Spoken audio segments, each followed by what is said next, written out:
نسل آدم میں ہونے والا پہلا قتل، سب سے پہلا گناہ، پہلا بہایا جانے والا خون کس کا تھا؟ ویسے دیکھا جائے تو سب سے پہلا گناہ شیطان نے کیا تھا، لیکن آج بات ہو رہی ہے نسل آدم میں ہوئے پہلے گناہ کی۔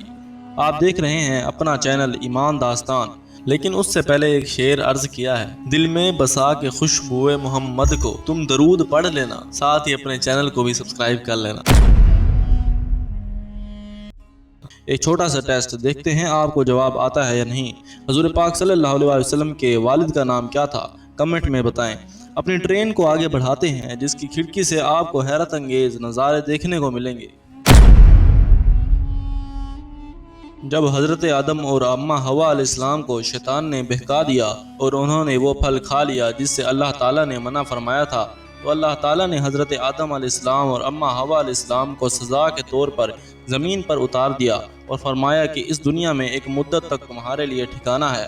اللہ تعالیٰ نے نسل آدم کو زمین میں پھیلانا تھا، اسی لیے اماں حوا علیہ السلام کے جڑواں بچے پیدا ہوا کرتے تھے، اور نکاح کو قائم رکھنے کے لیے شریعت یہ تھی کہ وہ بچے جو اکٹھے پیدا ہوتے تھے ایک دوسرے کے بھائی بہن ہوتے تھے، اور دوسرے دو جڑواں بچوں کے ساتھ ان کا رشتہ ایسا ہوتا جیسے کزن کا ہوتا ہے، اور ان کے ساتھ نکاح جائز تھا۔ اب حضرت آدم اور اماں حوا علیہ السلام کے زمین پر آنے کے کچھ عرصے کے بعد جڑواں اولاد ہوئی، جس میں ان کا بیٹا قابیل اور اس کی بہن پیدا ہوئی۔ اس اولاد کے بعد حضرت آدم علیہ السلام اور اماں حوا علیہ السلام کی ایک اور جڑواں اولاد پیدا ہوئی، جس میں حابیل پیدا ہوا اور اس کی بہن پیدا ہوئی۔ جیسے جیسے وقت گزرتا گیا، قابیل کی بہن کی خوبصورتی میں اضافہ ہوتا گیا اور حابیل کی بہن کا حسن قابیل کی بہن سے کم تھا۔ اب شریعت کا دستور یہ تھا کہ قابیل کی شادی حابیل کی بہن سے ہوگی اور حابیل کی شادی قابیل کی بہن سے ہوگی جو بہت خوبصورت تھی، لیکن قابیل نے جب دیکھا کہ اس کے نکاح میں آنے والی عورت اتنی خوبصورت نہیں ہے تو اس نے چاہا کہ میرا نکاح خوبصورت سے ہو۔ اس مسئلے کو حل کرنے کے لیے حضرت آدم علیہ السلام نے یہ فیصلہ کیا کہ تم دونوں اللہ باری تعالیٰ کی راہ میں قربانی پیش کرو۔ اب ناظرین، اس دور میں قربانی قبول ہونے کی ایک نشانی ہوتی تھی جو بعد میں ختم ہو گئی۔ نشانی یہ تھی کہ ایک آگ کا شعلہ آسمان سے آتا اور اس قربانی کو بھسم کر دیتا تھا۔ یہ اس بات کی علامت ہوتی کہ اللہ باری تعالیٰ نے اس قربانی کو قبول کر لیا ہے۔ اب قابیل کھیتی باڑی کا کام کرتا تھا۔ اس نے وہ اناج اور پھل جو بالکل بیکار تھے اور اچھے نہیں تھے، مطلب بیکار سی چیزیں، قربانی کے لیے اکٹھی کر لیں، اور حابیل گدڑیے کا کام کرتا تھا۔ اب اس نے ایک اچھے مینڈے کا انتخاب کیا اور سوچا کہ اپنے رب کو بہترین سے بہترین قربانی پیش کرنی چاہیے تاکہ وہ اس کی قربانی سے خوش ہو جائے۔ اب قابیل بیکار سی چیزیں اور حابیل ایک مینڈا اللہ کی راہ میں قربان کرنے کے لیے قربان گاہ پہنچ گیا اور اپنی اپنی قربانی کو رکھ دیا۔ اب انتظار تھا کہ کس کی قربانی اللہ باری تعالیٰ قبول کرے گا اور کون راہ حق پر ہے۔ اسی دوران ایک شعلہ آسمان سے آیا اور حابیل کی قربانی کو جلا کر بھسم کر دیا۔ اس سے یہ بات تو واضح ہو گئی کہ حابیل راہ حق پر ہے اور قابیل راہ حق پر نہیں ہے۔ یہ جان گیا تھا کہ وہ واقعی غلط ہے، لیکن قابیل کے نفس نے اسے بھڑکایا اور اس نے اس فیصلے سے انکار کر دیا۔ اب قابیل کو یہ ذلت تو اٹھانی پڑی کہ اس کی قربانی قبول نہیں ہوئی، ساتھ ہی ساتھ اس کے دل میں حسد اور جیلسی بھی پیدا ہو گئی کہ قابیل کی قربانی کیوں قبول ہوئی ہے۔ قرآن مجید میں اللہ باری تعالیٰ یوں فرماتا ہے، وَلَمْ يَتَقَبَّلْ مِنَ الْآخَرِ قَالَ لَأَقْتُلَنَّكَ قَالَ إِنَّمَا يَتَقَبَّلْ، تو ان میں سے ایک کی قربانی قبول کر لی گئی اور دوسرے کی نہیں کی گئی۔ کہا جاتا ہے کہ اس واقعے کے بعد حضرت آدم علیہ السلام حج کے لیے روانہ ہو گئے۔ جب حضرت آدم علیہ السلام چلے گئے تو قابیل کے نفس نے اسے بھڑکایا اور شیطان بھی اس کو بہکانے میں کامیاب ہو گیا۔ شیطان نے اس کے دل میں اپنے بھائی کو مارنے کی تدبیر بتا دی اور قابیل حق کو پہچاننے کے بعد بھی حابیل کو قتل کرنے پر آمادہ ہو گیا اور حابیل سے کہنے لگا کہ میں تجھے قتل کر دوں گا۔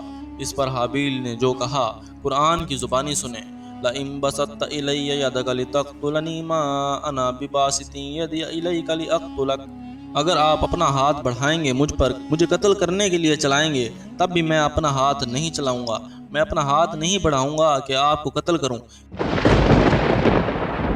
اس کا مطلب یہ ہے کہ یک طرفہ قتل ہوگا۔ پھر کہنے لگا، اخاف اللہ ربا، مجھے تو اللہ کا خوف ہے جو تمام جہانوں کا پروردگار ہے، لیکن اگر تو پھر بھی مجھے قتل کرنا چاہتا ہے تو میرے گناہ بھی اپنے سر پر لے لے گا اور آخرت کے دن تو میرے اور اپنے گناہ کے ساتھ لوٹے گا، تو میرے لیے تو یہ گھاٹے کا سودا نہیں ہے۔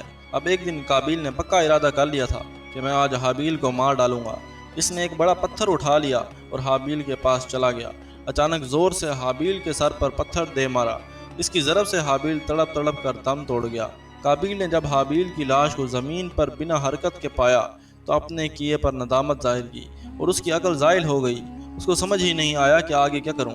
فبعث اللہ غرابا یبحث فی الارض، قرآن میں آتا ہے یہ پہلا خون ہے جو نسل آدم میں ہوا ہے۔ چنانچہ قابیل اپنے بھائی کی لاش کو لے کر مارا مارا پھرتا رہا اور سوچتا رہا کہ اب کیا کروں۔ تو اللہ تعالیٰ کے حکم سے ایک کوا آیا جو زمین کو کھریدنے لگا۔ کہا یہ بھی جاتا ہے کہ ایک کوے نے دوسرے کوے کو مارا اور پھر اس کی لاش کو زمین میں دبا دیا۔ جب قابیل نے یہ منظر اپنی آنکھوں سے دیکھا تو اپنے آپ کو ملامت کرنے لگا اور کہنے لگا ہائے میں اس کوے جیسا بھی نہ ہو سکا کہ اپنے بھائی کی لاش کو زمین میں دفن کر دوں۔ اب قابیل نے ایک قبر کھودی اور زمین میں حابیل کو دفن کر دیا۔ وہ بہت پریشان ہوا۔ کہا جاتا ہے کہ جب قابیل نے حابیل کو قتل کیا تو دنیا میں کئی تبدیلیاں ہوئیں، جیسے آسمان لال ہو گیا، سورج کو گرہن لگ گیا، درختوں پر کانٹے نکل آئے وغیرہ وغیرہ، لیکن اس کی کوئی زیادہ تفصیل نہیں ملتی، باقی اللہ بہتر جانتا ہے۔ کہتے ہیں جب حضرت آدم علیہ السلام نے ان تبدیلیوں کو دیکھا تو گھبرا کر جبریل علیہ السلام سے کہا یہ کیسی تبدیلیاں ہیں، لگتا ہے کوئی بڑا واقعہ ہوا ہے۔ تو حضرت جبرائیل علیہ السلام نے کہا کہ آپ کے بیٹے قابیل نے جناب حابیل کو قتل کر دیا ہے۔ اس پر حضرت آدم علیہ السلام کو بہت رنج ہوا اور وہ حج سے واپس آئے تو قابیل سے پوچھا تمہارا بھائی کہاں ہے؟ تو اس نے ٹال مٹول کرنا چاہی۔ اس پر حضرت آدم علیہ السلام نے کہا میں جانتا ہوں تم نے کیا کام کیا ہے۔ کہتے ہیں اس کے بعد قابیل حضرت آدم علیہ السلام سے دور بھاگ گیا سزا کے خوف کی وجہ سے، باقی اللہ بہتر جانتا ہے۔ علماء کرام یہ بیان کرتے ہیں کہ قابیل نے پہلا قتل کیا تھا اور قاتلوں میں سب سے زیادہ سزا قابیل کو دی جائے گی، یعنی قاتلوں کو جو سزا دی جائے گی اس میں سب سے زیادہ سزا قابیل کو ملے گی، لیکن وہ ایک دن سزا پانے کے بعد جہنم سے نکلے گا ایمان کی برکت سے۔ تو اللہ فرماتا ہے فَكَأَنَّمَا قَتَلْنَا النَّاسَ جَمِيعًا، تو ایسے ہے جیسے ساری دنیا کے انسانوں کو اس نے قتل کر دیا۔ اس کا مطلب یہ ہے کہ جس نے ایک انسان کو قتل کیا اس نے ساری انسانیت کو قتل کیا۔ یہ بہت بڑا جرم ہے۔ آپ حضور پاک صلی اللہ علیہ وسلم پر درود شریف پڑھ لیں اور چینل ایمان داستان کو سبسکرائب ضرور کریں۔ شکریہ۔